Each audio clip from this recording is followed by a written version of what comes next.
Hemos estado viendo por las últimas semanas lo que es la identidad en Cristo. Hemos estado viendo lo que es la identidad en Cristo. ¿Quién es Jesús? ¿Quiénes somos nosotros en Él? ¿Qué es lo que significa estar en Cristo Jesús? La primera semana, cuando vimos la primera parte, que miramos en 2 Corintios, que dice, por lo tanto, si alguno está en Cristo, es una nueva creación, lo viejo ha pasado, ha llegado ya lo nuevo. Y pusimos una base, un fundamento de qué es lo que es estar en Cristo, qué significa estar en Cristo Jesús, porque, ¿se acuerdan? Les dije, oímos mucho en las iglesias acerca de que el que está en Cristo, ninguna condenación hay para los que están en Cristo Jesús. Todas las promesas de Dios son sí en Cristo Jesús. En Cristo. Entonces, muchas veces oímos ese término, pero no lo entendemos. No entendemos el término estar en Cristo. ¿Qué significa estar en Cristo? Recuerda, la primera semana pusimos una base acerca de cómo, voy a usar como cordero. Hagan de cuenta que es un corderito Pusimos la base como cuando alguien pecaba, traía una ofrenda, traía su cordero, como el sacerdote examinaba la ofrenda y el pecador era aceptado en la ofrenda. Entonces, por el pecado del que traía la ofrenda, el cordero moría. Y el que traía la ofrenda se iba libre de pecado, libre de culpa, libre de condenación, atrayendo bendiciones que antes no podía tener. La semana pasada vimos la segunda parte, que es la identidad en Cristo. ¿Por qué es tan importante estudiar la identidad en Cristo? Porque de ahí depende cómo nosotros vivamos nuestra vida. De ahí depende cómo vivamos y cómo es tan importante que depende qué tanto vayamos a vivir en esta tierra. Ahora, no estoy diciendo, todo aquel, aunque tú ignores tu identidad en Cristo, si has recibido a Jesús, vas para el cielo. Si recibiste a Jesús como tu Salvador, vas para el cielo. Pero el descubrir tu identidad en Cristo depende qué tanto vas a gozar también aquí en la tierra. Aquí en la tierra. La semana pasada vimos de Adán, la muerte de Cristo a la vida, como por el pecado, y esto lo hemos visto también los miércoles, que dice que por el pecado de un hombre, por la transgresión de un hombre, todos fuimos constituidos pecadores. Por lo que hizo Adán, tú eres pecador. Simplemente no por lo que haces. Lo que tú haces no depende de tu identidad como pecador. No determina, esa es la palabra correcta. Lo que haces no determina tu identidad como pecador. Simplemente por el pecado de Adán. Hicieras lo que hicieras bueno o hicieras malo, eras constituido pecador. Ahora vimos que Adán era figura de aquel quien iba a venir. Adán es figura de Jesús. Entonces, cuando Jesús vino, por la obediencia de uno, dice, muchos serán constituidos justos.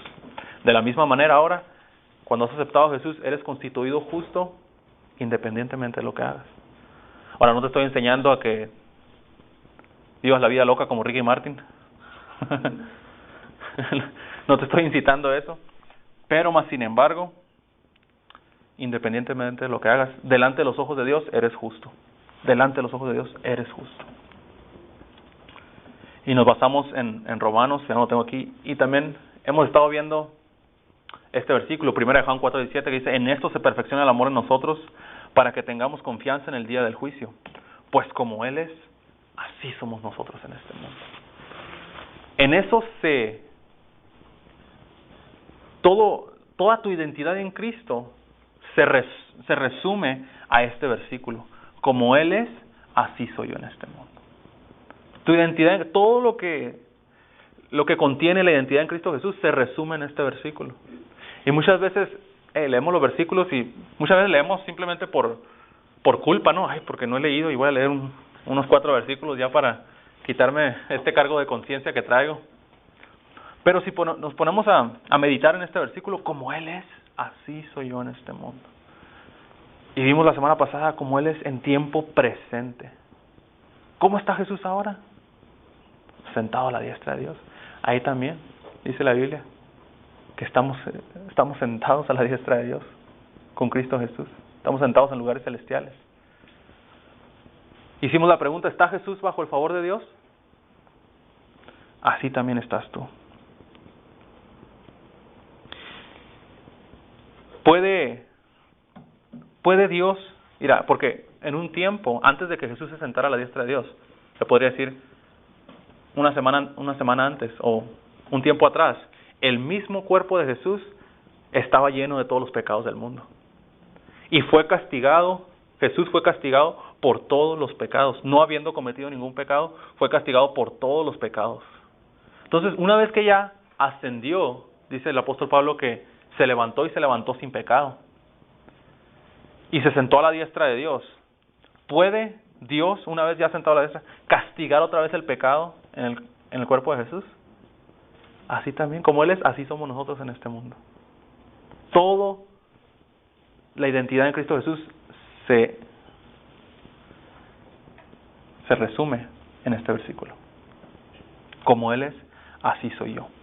Como Él es, así soy yo. No, y la semana pasada te dije, y deja quiero que quites esas preguntas otra vez si están saliendo en tu mente. Bueno, si como Jesús es así soy yo, entonces ¿por qué hago esto? ¿Por qué me pasa esto? ¿Por qué digo esto? ¿Por qué no hago esto? Eso lo vamos a ir cubriendo poco a poquito. Primero que nada, tú tienes que saber que como Él es, así eres tú. Así eres tú. Entonces, ¿está Jesús cerca de Dios? Así también estás tú, cerca de Dios. Entonces ya los tiempos de decir, Señor, acércame a ti. Oye, pues estás sentado a mi derecha, está diciendo. ¿Qué más cerca puedes estar de Dios? Si estás en Cristo Jesús. Y el problema es de que el enemigo quiere que quitemos nuestra mirada de Jesús, pues, y quiere que pongamos la mirada en nosotros, en el hombre y en nosotros. Porque si como Jesús es esto, así también soy yo, porque es que tengo esta enfermedad, mira cómo me siento, o porque es que me está pasando esto, porque es que no tengo lo otro. Acuérdate, la semana pasada dije, hay dos tipos de verdades. El factor natural es lo que vemos, lo que sentimos, lo que se puede palpar, que está sujeto a cambios. Ahora tengo pelo, mañana tal vez no. Está sujeto a cambios. Pero por la gracia de Dios voy a tener pelo toda mi vida. Recibo. Recibo la gracia de Dios. Entonces, y también te di un ejemplo. Tal vez ahora peso 180, mañana peso 160. Está sujeto a cambios. Los factores naturales están sujetos a cambios. Pero la verdad espiritual nunca cambia. Nunca cambia. O sea, lo que cuenta es cómo Dios nos ve y nos tenemos que ver de la manera en que Dios nos ve a nosotros. Y también vernos los unos a los otros de la manera que Dios nos mira. Pero empieza primero a mirarnos como Dios nos ve. Después vamos a mirar a los otros también como Dios los ve. Entonces, si el hombre, dije la semana, si el hombre habla, le creemos. Si el de la noticia dice, mañana va a llover, tú ya empiezas a sacar tu paraguas. Siendo que miras al cielo y no miras ninguna nube. Pero tú ya sacaste tu paraguas y dijiste, no, pues es que dijo aquel que mañana va a llover. Mañana va a llover y haces planes. O sea, no le pides, oye, ¿tú quién eres? ¿De dónde? A ver, dame una señal de que mañana va a llover. ¿Dónde estudiaste? ¿Por qué estás sacando? No le pides nada, no lo cuestionas. Pero Dios dice, eres perdonado, eres sano. Ay, no, Señor, será para mí. Señor, mándame una señal, Señor. Mándame una señal, así como le hiciste a Gedeondón. Mándame una señal, Señor. No sé, que me despierte en la mañana y vea una luz en el pasillo. Cualquier señal. Queremos una señal. Sí, o un sueño, aparécete en mi sueño, así como lo hacías en aquellos tiempos. El hombre habla y le creemos al instante. Pero Dios habla y queremos una señal. Queremos una señal. Entonces, tenemos que empezar a vernos de la manera en que Dios nos mira. Porque esa es la verdad que nunca va a cambiar. Ahora, hay algo que se llama el Espíritu de verdad que vive dentro de nosotros. Muchas veces Jesús lo llama el Espíritu de verdad. El Espíritu de verdad, dice, lleva fruto a la verdad, dice. Entonces, el problema es que no estamos sincronizados con el Espíritu de verdad que vive en nosotros. Estamos creyendo aunque sea un factor natural, digamos, si hay una enfermedad, estamos creyendo que somos enfermos, pero el Espíritu de verdad dice, eres sano por las llagas de Jesús. Eres sano por las llagas de Jesús. Entonces, como no estamos en sincronía, no podemos llevar el fruto de sanidad, porque no estamos creyendo la verdad. Aunque sea un factor natural, estamos creyendo una mentira. Pero cuando empezamos a creer la verdad espiritual, la que nunca cambia, no importa si tal vez tengo esto, pero por las llagas de Jesús soy sano. El Espíritu de verdad lleva fruto a la verdad. Se manifiesta. Se manifiesta. Entonces tenemos que estar en sincronía, sincronizados a lo que la palabra de Dios dice, a cómo Dios nos ve, interpretando rectamente la palabra de verdad. Entonces nuestro trabajo es mirar a Jesús. Ese es nuestro trabajo, mirar a Jesús, mirar a Jesús. Siempre cuando el enemigo venga a atacarte es otra vez mirar a Jesús. Mira, fíjate, no tienes para la renta. Ya vienen los biles y no se ha completado. Y nosotros sí. Entonces uno empieza ahí, sí, cierto, ¿cómo le voy a hacer? Que tengo, híjola, ya. Se empieza uno a preocupar, a afanar por muchas cosas. Pero si decimos, oye Jesús, ¿a ti te falta para la renta? No, como tú eres, así soy en este mundo. Eso es lo que tenemos que mirar. Eso es mirar a Jesús, traer cualquier problema. Oye Jesús, como tú eres, así soy yo. Esa es la identidad en Cristo Jesús. Se resume en eso. Y no solamente en necesidad, tal vez en enfermedad. Oye Jesús, a ti te va a dar cáncer de mama. Tal vez vas a decir a Jesús, ¿qué dice? Dice la Biblia, nos sabemos que aquel que se siente en el trono se ríe, dice. Aquel que está sentado en el trono se ríe, dice. Tal vez vas a escuchar una risita que diga, no, a mí tampoco. Como tú eres, así soy yo. A mí tampoco. Después te juntas con tus amigos y te dicen, no, fíjate, oye, la situación está bien dura. No, a mí me cortaron del trabajo. No sé cómo le voy a hacer. No he pagado el carro, ya me lo van a quitar. Y tú, híjole, así es cierto. Dices, no, más que me ponga, la situación está dura. Pero volteas a Jesús, oye Jesús, ¿la situación está dura ya? No, dice, yo tengo riquezas de gracia. Mío es el oro, dice, mío es la plata. Como tú eres, así soy yo en este mundo. Entonces, ese es nuestro trabajo, por eso dice, para que tengamos confianza en el día del juicio. Este día del juicio no es cuando Dios nos va a juzgar, no, porque nosotros no nos va a juzgar, porque ya fuimos justificados, entonces ya no nos va a juzgar. Esto es para cuando el enemigo viene y te juzga, cuando el hombre viene y te juzga y siembra duda delante de ti. Por eso, para que tengas confianza en ese día, diciendo, ¿cómo? Como Él es, así soy yo. Es cuando empiezas a tener confianza. Y en eso se perfecciona el amor. Y lo que sigue en el versículo 18 dice, el amor echa fuera el temor. Entonces, cuando empiezas a saber que como Jesús es, así eres tú, no te tienes que preocupar de que no tengo que temer. El temor se va disolviendo y desapareciendo de una manera automática. Como Él es, así somos nosotros en este mundo. Pero el enemigo va a venir y te va a decir, no, mira lo que hiciste. ¿Cómo crees que Dios va a escuchar tu oración? ¿Cómo crees que Dios va a suplir tus necesidades? Y mira lo que estás haciendo, mira lo que estás diciendo. Entonces otra vez te vuelves, híjole, así. Pero si volteas a Jesús, le dices, ¿escucha Dios a Jesús? Porque la pregunta ahora no es, ¿me escucha Dios a mí? La pregunta es, ¿escucha Dios a Jesús? Porque si escucha a Jesús, me escucha a mí. Porque Jesús nos puso en un nivel de justicia y de favor a su mismo nivel. Nosotros estábamos acá y nunca podíamos llegar a ese nivel. Él mismo, por su gracia y por su amor, nos puso al mismo nivel que Él, porque nos llama hermanos. Hermanos. Y Él fue el primero que introdujo, porque antes lo llamaban el Dios de Israel, Jehová. Él fue el que introdujo la palabra Padre. Padre. Y hasta lo decían, oye, ¿cómo se atreve a llamarle Padre al Santo de Israel, al León de Judá, al Alfa, el Omega, el principio y el fin? Pero Él fue el que introdujo la palabra Padre. Y nos dio, dice, un espíritu que les permite clamar, Abba, Padre. Entonces, tenemos el mismo favor que Jesús tiene. No porque nos los merezcamos, ni porque, porque ¿sabes qué? Porque ayuno y oro y hago esto, no. Simplemente por gracia. Por gracia. Miramos que cuando dice en Mateo, enseguida Jesús les habló diciendo, tened ánimo. O sea que los discípulos estaban en una barca y de repente vieron a Jesús y dijeron, wow, un fantasma. Aquí está la actividad paranormal en persona. Dijeron, en persona llegamos aquí. Pero Jesús les dijo, tened ánimo, soy yo, no temáis.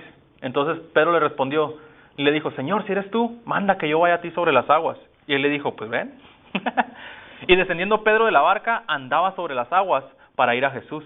Pero al ver el fuerte viento tuvo miedo y comenzando a hundirse, dio voces diciendo, Señor, sálvame. Al momento Jesús extendió la mano, asió de él y le dijo, hombre de poca fe, ¿por qué dudaste? Fíjate, y hay muchos mensajes. Por eso a mí se me hace difícil hacer ilustraciones acerca de mensajes que son bien famosos. Porque muchas veces te presentan y tu mentalidad es, esa ya me la sé. Esa ya me la dijeron. Ya me la dije. ¿Por qué? Porque yo era así también. Dime otra cosa que no sepa ya. Pero, si te fijas, mientras Pedro tenía su mirada en Jesús,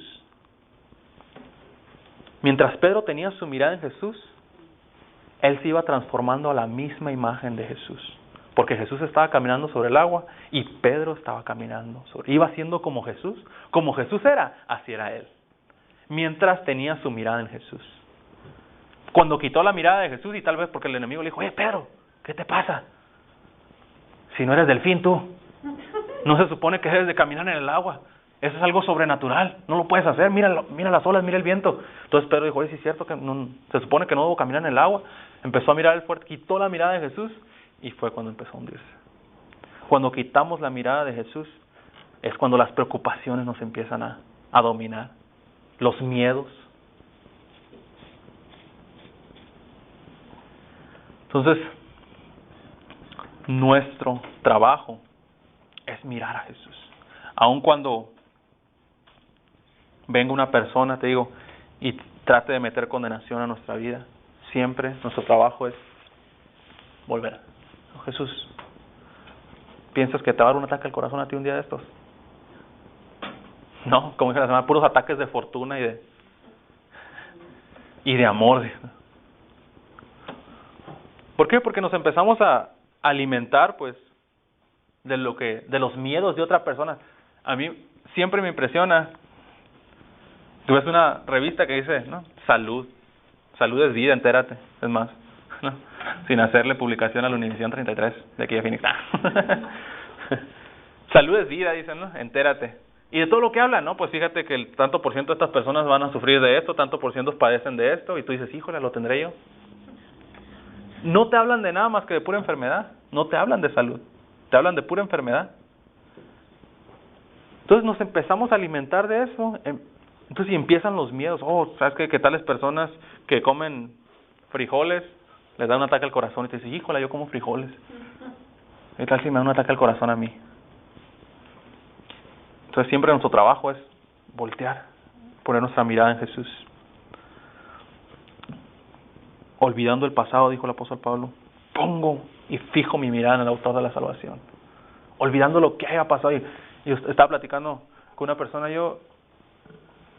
y mientras estaba platicando con ella, Dios me dijo, si a veces, ¿me entiendes?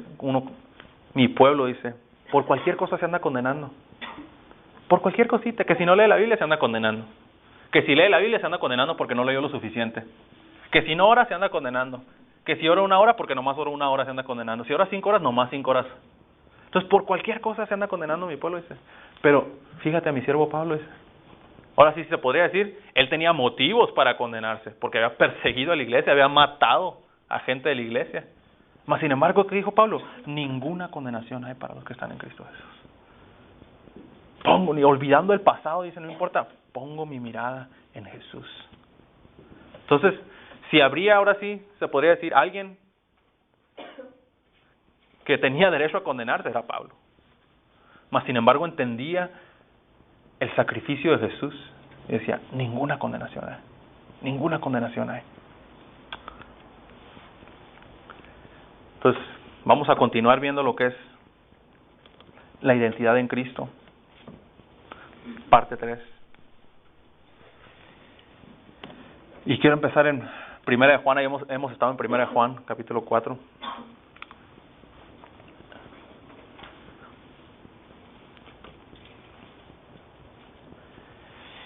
Esto, si lo estudiáramos a fondo, nos tomaría años en encontrar cada detalle acerca de lo que Jesús hizo por nosotros, acerca de quién es.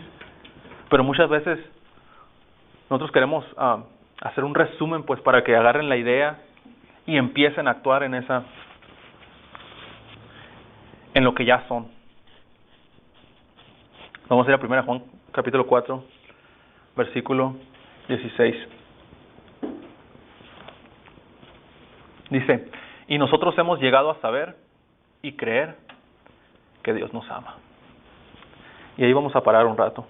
Como te digo, muchas veces leemos los versículos y nos los volamos simplemente porque sentimos culpa y pensamos que tengo que leer tantos.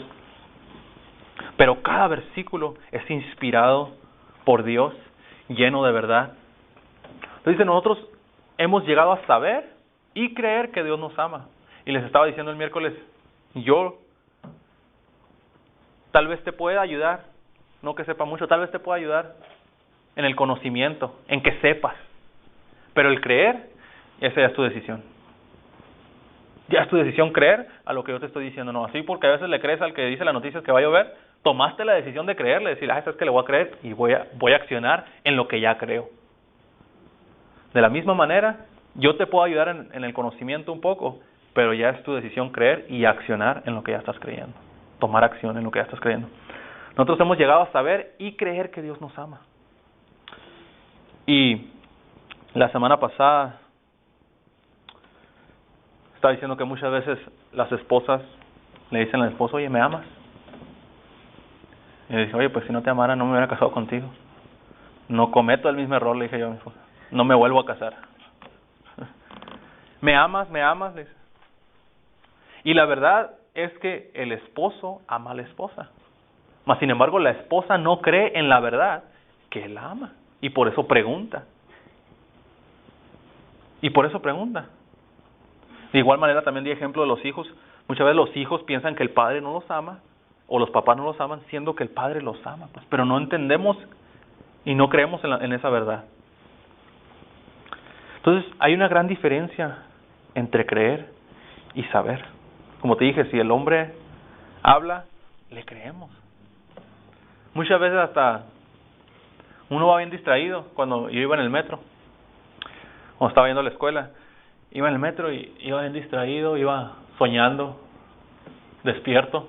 De repente ve la voz, la próxima parada es esto, y ni me fijaba, yo voy a la próxima parada. Y ya me preparaba y a salir, ¿qué tal si se había equivocado? Y porque todo hombre está sujeto a error y me deja atrás. Entonces, creer es una decisión, es bien importante que empecemos a creer el Evangelio de Dios. Creer es una decisión que se toma. No es de que, pues no siento creer. No es a base de sentimientos. Creer es una decisión que tú tomas. Toma la decisión de creer. Entonces, Juan, el cual dice en el discípulo que Jesús amaba, él sabía y creía en el amor de Dios por él. ¿Por qué? Simplemente porque decía, y estaba ahí, el discípulo que Jesús amaba. ¿Acaso Jesús no amaba a los otros discípulos? También los amaba. Sin embargo, él había recibido ese amor por él, decía, Jesús me ama a mí. Por eso cuando estamos adorando, cuando estamos en las alabanzas, yo te digo, hazlo personal, pues. Es Jesús diciéndote a ti, yo te amo. Porque muchos dicen, no, Dios ama a todo el mundo. No, yo te amo a ti. Yo te amo a ti. Entonces, ¿por qué es importante creer? La Biblia dice en Hebreos 4:2, dice, porque la buena nueva, dice, se nos ha anunciado a nosotros lo mismo que a ellos. La buena nueva es el mensaje bueno, el evangelio. Pero de nada les sirvió a ellos el oír esta palabra, porque cuando la oyeron, no la acompañaron con fe. O sea, no creyeron. Entonces, nosotros tomamos decisiones de acuerdo a lo que creemos. De acuerdo a lo que creemos. Muchas veces, la razón por la que estamos preocupados, porque ahí viene el día primero y no tenemos para la renta. Estamos preocupados porque creemos, no creemos que Dios va a suplir esa necesidad. Entonces, como no creemos eso, empiezan las preocupaciones. Porque si creyéramos, tuviéramos la seguridad de que esa renta va a ser pagada, pues ¿para qué nos preocupamos? ¿Para qué nos preocupamos? Es como ahorita no te preocupas en qué te vas a ir a la casa porque sabes que hay un carro ahí esperándote. Lo sabes. Entonces, o sea, estás seguro pues de que está el carro ahí. No es de que qué tal si está o no está. Estás seguro de que el carro está ahí. Y dices, oye, pues, ¿de qué me preocupo? Entonces, es bien importante pues que empecemos a creer este mensaje, pues de que como Él es, así soy yo en este mundo.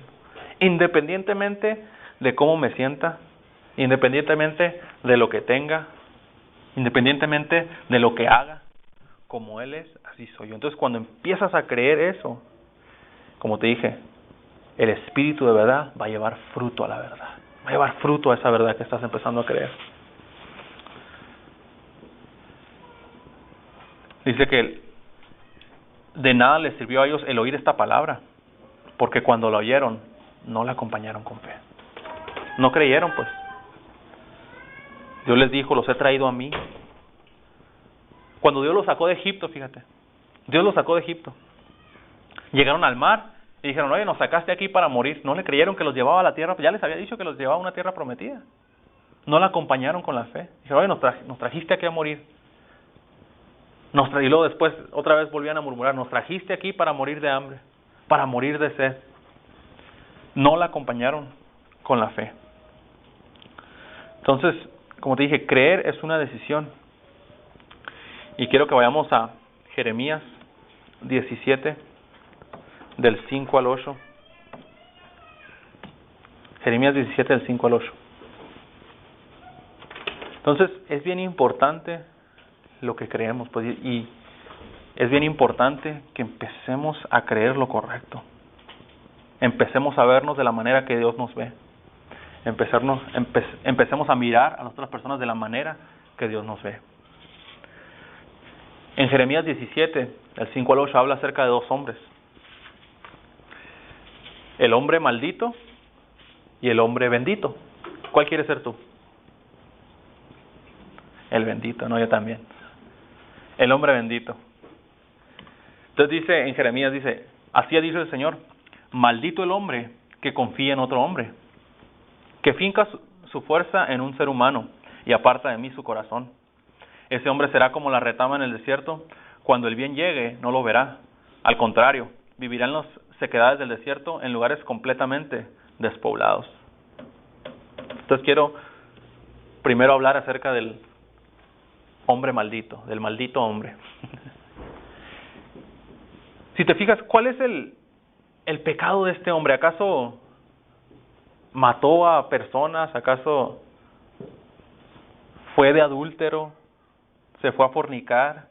¿Qué es lo que hizo este hombre para que cayera bajo la maldición? El primer problema, fíjate, el primer problema de este hombre es confiar en otro hombre. Ahora sí que la causa de todos los males, la causa de todos los males de este hombre es confiar en otro hombre. Entonces, fíjate la palabra aquí, porque hay dos tipos de palabras para decir hombre en el hebreo. Una es Adán, que viene siendo humano, y la otra es esta, que es hombre. Que este hombre es un hombre exitoso. Entonces lo que está diciendo, maldito el hombre exitoso que confía en los recursos naturales del hombre, pues. Por eso dice que finca su fuerza en un ser humano, en Adán, pues. Entonces, cuando dice el hombre es un hombre exitoso, esta palabra también se usa para un creyente en el hebreo. Se usa para los creyentes. Entonces, este hombre puede ser un creyente bajo maldición. Puede ser un hijo de Dios bajo maldición. ¿Cómo puede caer un hijo de Dios bajo maldición? lo hemos visto en Gálatas, que dice, aquellos de entre ustedes que tratan de ser justificados por la ley, han roto con Cristo, han caído de la gracia. Dice, si alguno, dice, viene y os anuncia y pervierte el evangelio, si a un ángel del cielo, dice el apóstol Pablo, pervierte el evangelio que Dios ha dicho, maldito sea. No podemos caer bajo maldición al decir un evangelio, le añadimos al evangelio de Cristo Jesús, caemos bajo maldición. O confiar en los recursos de Adán, en los recursos naturales.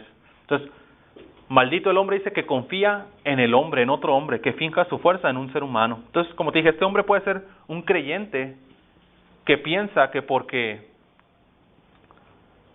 lo que hace, Dios lo bendice. Por lo que hace, es justo delante de los ojos de Dios.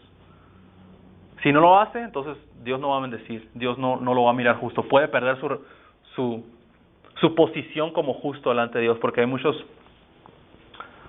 desafortunadamente hay muchos mensajes que dicen que si tú pecas, caíste de la gracia de Dios.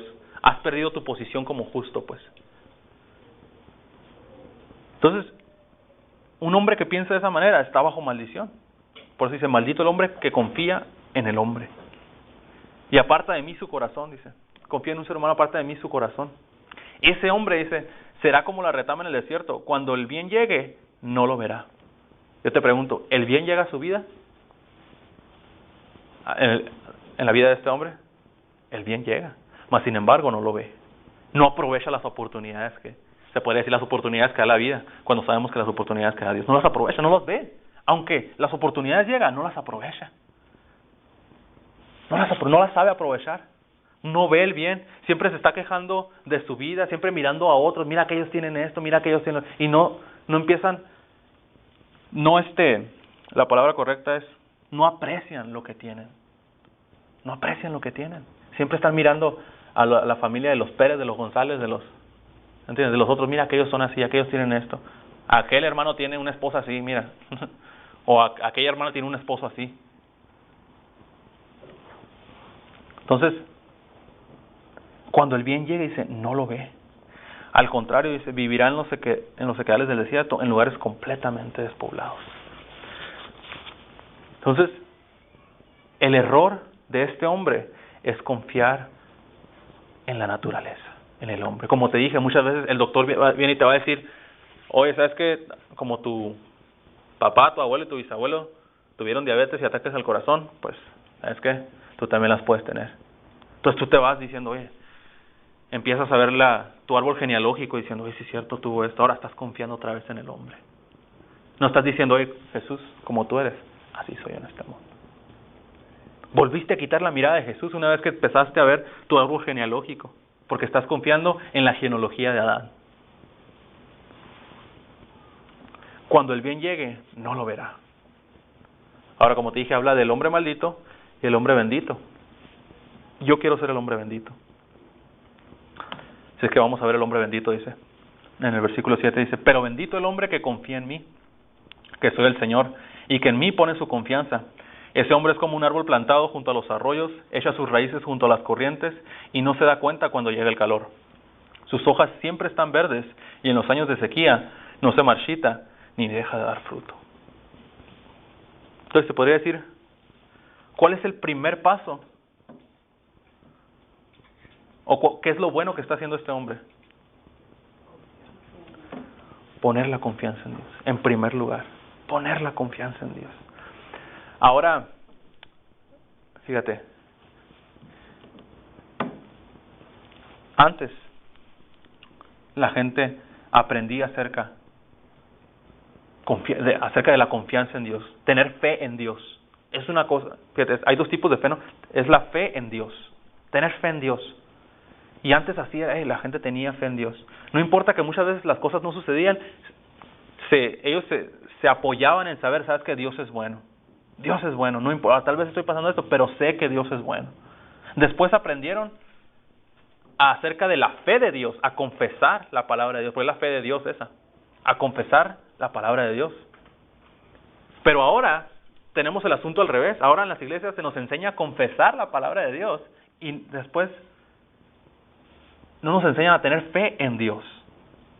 ¿Me explico o no me explico?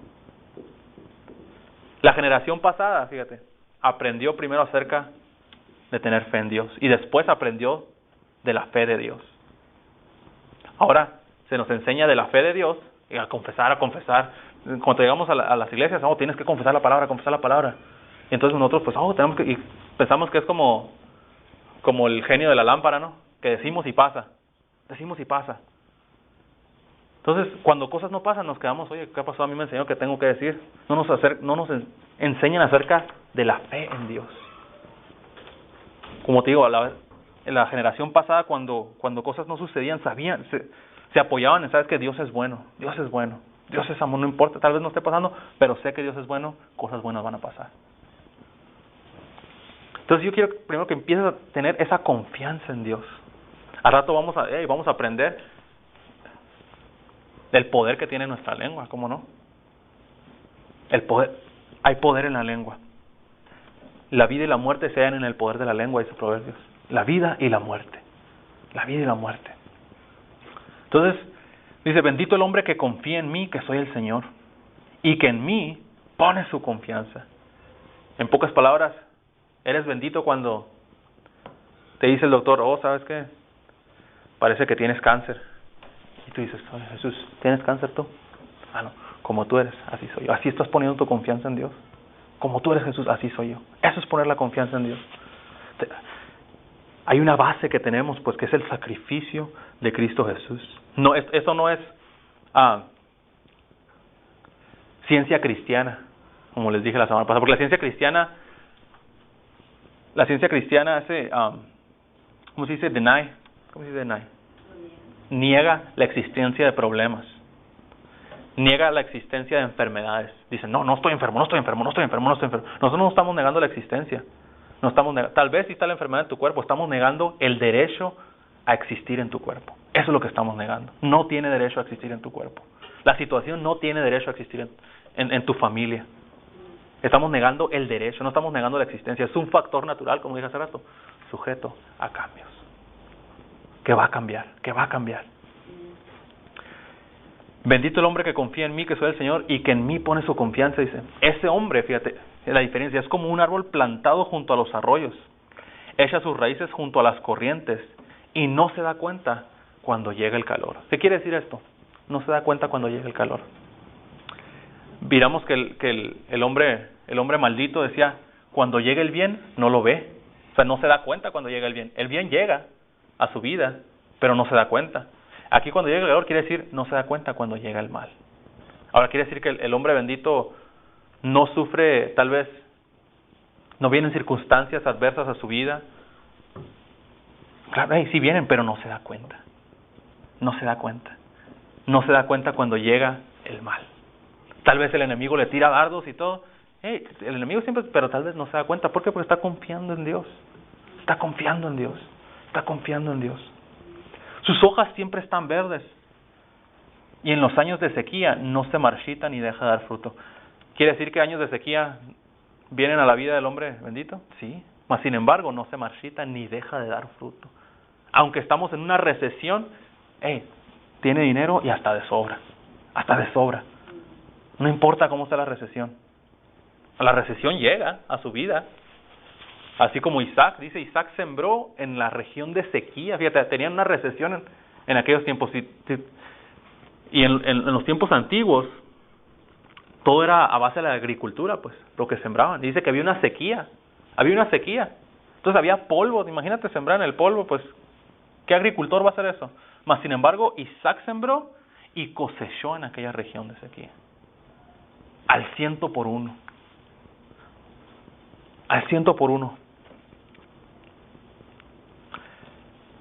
Entonces, tal vez podemos decir nosotros, sí, yo soy el hombre bendito, yo confío en Dios, sí. Pero, ahora sí que te voy a dar un examen para que veas si eres el hombre bendito o el maldito. Cuando vienen situaciones, murmuras, dices, Dios, ¿por qué me está pasando esto? No estás confiando en Dios. ¿Te estás preocupando? Ahora, no estoy diciendo que jamás te vas a preocupar de igual manera.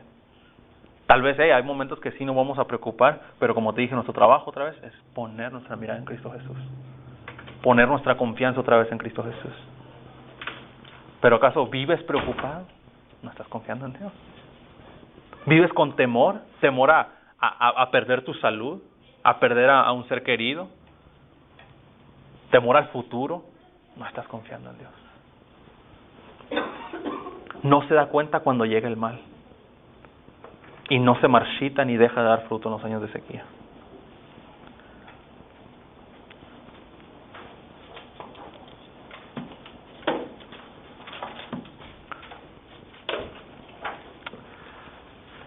Ahora, estamos en Cristo Jesús. Estamos en Cristo Jesús. Como te dije, tenemos que empezar a vernos de la manera que Dios nos mira. Tenemos que empezar a vernos de la manera que Dios nos ve. Dios nos ve sanos, nosotros por fe decimos amén. Tienes que ser activo cuando oyes. No seas pasivo. Por eso yo te digo, di conmigo, soy sano, soy libre en Jesús. Digo, soy sano, soy libre en Jesús. No hay enfermedad mortífera que vaya a tocar, que vaya a destruir mi vida, que vaya a tocar mi cuerpo, porque por sus llagas soy sano, porque así dice Dios, así es. No se marchita ni deja de dar fruto. Ahora, como te dije, estamos en Cristo Jesús y quiero enseñarte una verdad muy importante en Romanos 6. Quiero que vayamos a Romanos capítulo 6, versículo 7. Una verdad muy importante que va a cambiar tu modo de pensar. Quiero que vayamos a Romanos capítulo 6, versículo 7.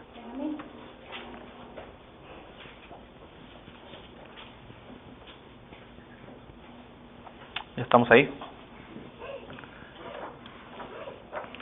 Que te dice, porque el que ha muerto ha sido liberado del pecado. El que ha muerto ha sido liberado del pecado. Ahora, ¿cuándo sabes que cuando alguien muere no siente, pues? Cuando están muertas en la caja, por más que no siente, no responde. El que ha muerto ha sido liberado del pecado. Así que, dice el versículo 8, si morimos con Cristo, creemos que también viviremos con Él. Sabemos que Cristo resucitó y que no volverá a morir, pues la muerte ya no tiene poder sobre Él. Porque en cuanto a su muerte murió el pecado de una vez y para siempre, pero en cuanto a su vida, vive para Dios. Así también ustedes considérense muertos al pecado, pero vivos para Dios en Cristo Jesús, nuestro Señor. Ahora, como te digo, muchas veces, como lo acabo de leer, así lo leemos y seguimosle todavía otros 10 versículos.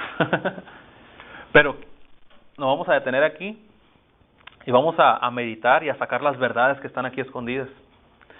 Dice en el versículo 9, sabemos que Cristo resucitó y que no volverá a morir, pues la muerte ya no tiene poder sobre Él. Como te digo, la muerte ya no tiene poder sobre el cuerpo de Jesús.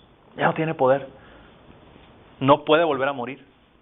Dice, en cuanto a su muerte, murió al pecado. ¿Cómo murió el pecado? De una vez y para siempre. Murió el pecado una vez y para siempre. Ahora, la razón por la que te estoy diciendo esto es porque oímos mensajes de que tenemos que aprender a morir al pecado. Tenemos que aprender a morir al pecado. Y hay muchas enseñanzas que dicen cuando sientas el deseo de pecar, di, estoy muerto al pecado, estoy muerto a este pecado, estoy muerto a este pecado. Digamos, si sientes que ya te sacaron el tapón, que ya, no, estoy muerto a la ira, estoy muerto a la ira, estoy muerto a la ira, que estoy muerto a la ira. Entonces muchas veces no funciona, más bien dicho, a mí no me ha funcionado. Entonces ese tratar de morir no funciona, pues. Porque, como lo he dicho antes, ¿qué tan frustrante es encontrar algo que ya tienes? ¿Qué tan frustrante es? He estado hablando con alguien por teléfono y buscando mi celular yo, muchas veces. Y me frustro porque digo, pues yo ahorita lo traía, ¿dónde está? Bien frustrante encontrar algo que ya tienes. Entonces, tratar de hacer algo en el que ya estás también es bien frustrante. ¿Murió el pecado qué? Una vez y para siempre. Entonces, antes de seguir, quiero hacerte esta pregunta. ¿Cómo murió Jesús al pecado? Yo sé que una vez y para siempre, pero Ahora, ¿murió al pecado en su conducta? O sea, de lo que hacía. ¿Murió al pecado en su conducta Jesús? ¿Jesús pecaba? Entonces no murió al pecado en su conducta, ¿verdad? Ok. 2. ¿Murió al pecado en su carácter? O sea, en lo que pensaba. Porque el carácter muchas veces es con lo que piensas. ¿Murió al pecado en su carácter? No. Ok.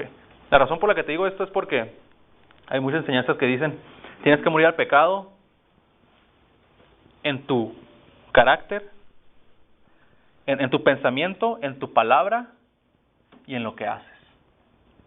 O sea, que no tienes que ni pecar ni en lo que haces, ni lo que dices, ni lo que piensas. Entonces, ¿acaso Jesús murió al pecado de esa manera? ¿En hablar pecado? No, porque nunca habló pecado, no hubo engaño en su boca. ¿En hacer pecado? No, porque nunca pecó. ¿En pensar? No, porque es el Hijo de Dios. Entonces, ¿cómo murió Jesús al pecado? O C, y no hay otra, no creas que hay D, a la atribución, culpa y condenación del pecado. ¿Cómo murió Jesús al pecado? Murió a la atribución del pecado, le atribuyeron los pecados de la humanidad, le atribuyeron la culpa de la humanidad, le atribuyeron la condenación que la humanidad merecía. Entonces murió a la atribución del pecado, ¿verdad? Entonces, fíjate, ten en cuenta eso. Jesús murió cuando le atribuyeron pecado, o sea, de esa manera murió el pecado, a la culpa del pecado, a la condenación del pecado. Entonces volvamos a Romanos.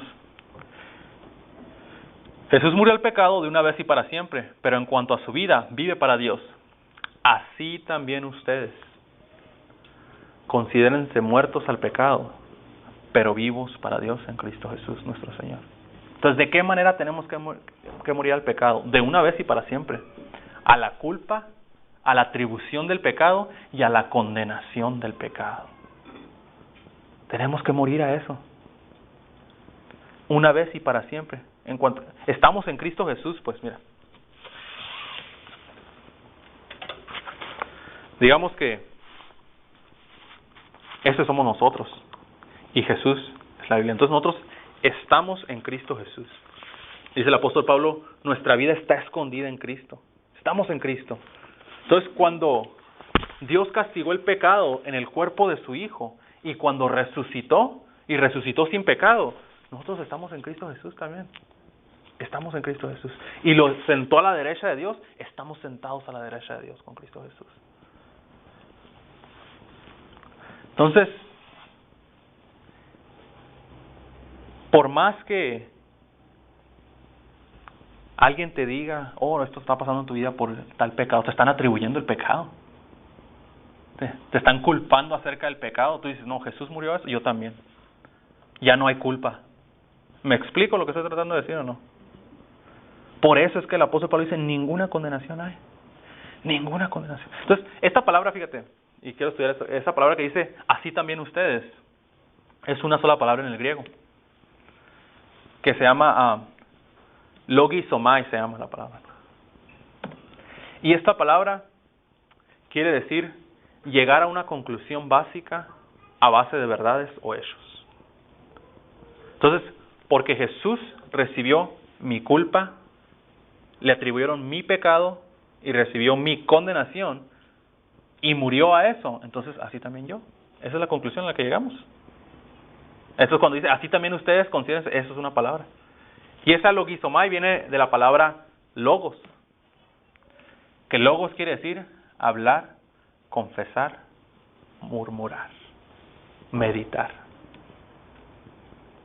Entonces muchas veces también lo que tenemos que hacer es, pues digo, yo creo en la confesión de la palabra, sí, pero no es para que voy a decir para creer, sino digo lo que ya creo. La Biblia dice, de la abundancia del corazón habla la boca.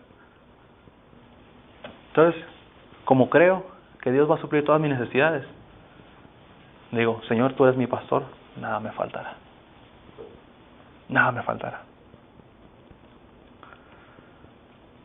Entonces, cuando dice así también ustedes considérense muertos al pecado, de acuerdo, o sea, concluimos de que porque Jesús recibió, se le atribuyó mi pecado, mi culpa y mi condenación, y murió al pecado de una vez, así también yo. Considérense muertos al pecado, pero vivos para Dios en Cristo Jesús. Hay algo bien importante, ya para empezar a cerrar las próximas 2 horas. Algo bien importante cuando interpretamos la Biblia, que se llama la ley de la primera mención. La ley de la primera mención es algo básico cuando tratamos de interpretar la Biblia. Lo que quiere decir esto es cuando algo se menciona por primera vez en la Biblia, quiere decir que tiene un valor profundo, pues. Hay algo más escondido en esa verdad. Como por ejemplo, te voy a dar un ejemplo. La primera vez que la palabra gracia fue mencionada en la Biblia, dice: Noé halló gracia delante de los ojos de Dios. Es la primera vez que gracia se menciona en toda la Biblia. Y Noé quiere decir descanso. El que descansa quiere decir Noé. Entonces, cuando tú descansas de tus obras, como lo dicen ellos, has entrado en el reposo, hayas gracia delante de Dios. Ya cuando descansas de tus obras, pues tienes, dejas ir esa mentalidad de que Dios me va a bendecir si hago esto, o porque voy a hacer esto para ser bendecido, para que Dios me escuche voy a hacer esto. Cuando descansas de todo eso, empiezas a ver la gracia de Dios. Entonces, hay algo bien importante, digo, en lo que se llama la ley de la primera mención. Hay verdades ocultas en todo eso. Entonces, hubo un predicador muy famoso que ya murió, que decía que para el pueblo de Dios era bien importante estudiar todos los versículos que decían en Cristo, en Cristo, en Cristo, y llegar y confesarlos. Decir, todas las promesas de Dios son sí en Cristo. Entonces, decía que era bien importante que el pueblo de Dios se memorizara todos esos versículos que dicen en Cristo Jesús, y memorizártelos y confesarlos. Todas las promesas de Dios son sí en Cristo. Todas las promesas de Dios son sí en Cristo. Ninguna condenación, ninguna. Entonces, ¿quieres saber tú cuál es la primera vez que la palabra en Cristo aparece en la Biblia? La palabra en Cristo. ¿Quieres saber? Es en Romanos 6, versículo 11. Es la primera vez que sale la palabra en Cristo. Así también ustedes considérense muertos al pecado, pero vivos para Dios en Cristo Jesús. En Cristo Jesús. En Cristo Jesús. Entonces, fíjate, y eso que Romanos no fue la primera carta del apóstol Pablo. La primera carta del apóstol Pablo fue de Tesalonicenses. La primera carta del apóstol Pablo fue de Tesalonicenses. Pero el Espíritu Santo ordenó las cartas de una manera divinamente, pues, para que Romanos, dices, y fíjate, Romanos se considera la base doctrinal del cristianismo, pues. Quiere decir que todo cristiano debe saber lo que dicen Romanos, pues. Se podría decir de memoria. O sea, es una base, pues. Es como, eres mexicano, oye, te estudias que los niños héroe, que, ¿entiendes? Que el grito de Hidalgo, sufragio efectivo, no reelección. Porque eres cristiano, pues sabes las bases simplemente de lo que es la sociedad mexicana y cómo surgió y todo eso. Entonces, de igual manera es bien importante, como hijos de Dios, que sepamos todas estas verdades. Entonces, la primera vez que se menciona es aquí. Considérense muertos al pecado, pero vivos para... Es como si el Espíritu Santo dijera... Porque fíjate, ¿sabes que tenemos una herencia? Dice que somos herederos con Cristo Jesús. Somos herederos y coherederos. Tenemos una herencia. Y la herencia incluye salud, paz, amor, prosperidad, alegría. Pero es como si el Espíritu Santo estuviera diciendo, antes de que empieces a experimentar todo eso, tienes que saber esta verdad primero. Porque es la primera vez que se menciona. Considérate, estás muerto al pecado. O sea, ya no puede haber condenación del pecado sobre ti. Ya no puede haber condenación del pecado sobre ti.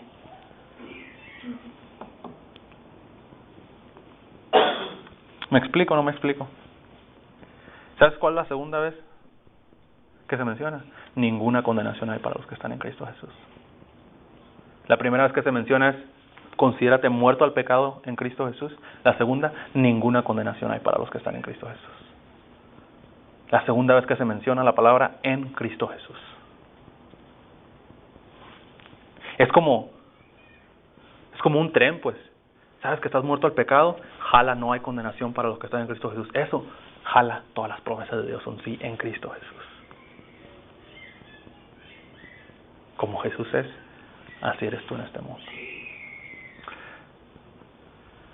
Voy a ir, no necesitas ir, a 1 Pedro 2:24, dice, Él mismo llevó en su cuerpo nuestros pecados al madero, para que nosotros, muertos ya al pecado, ahora sí, ya entiendes la palabra cuando dice muerto al pecado, no está diciendo muerto a lo que hago, porque no murió así Jesús, murió a la condenación, a la culpa del pecado, a la atribución del pecado. Entonces, muertos al pecado, eso quiere decir, vivamos para la justicia, por sus heridas, ustedes fueron sanados.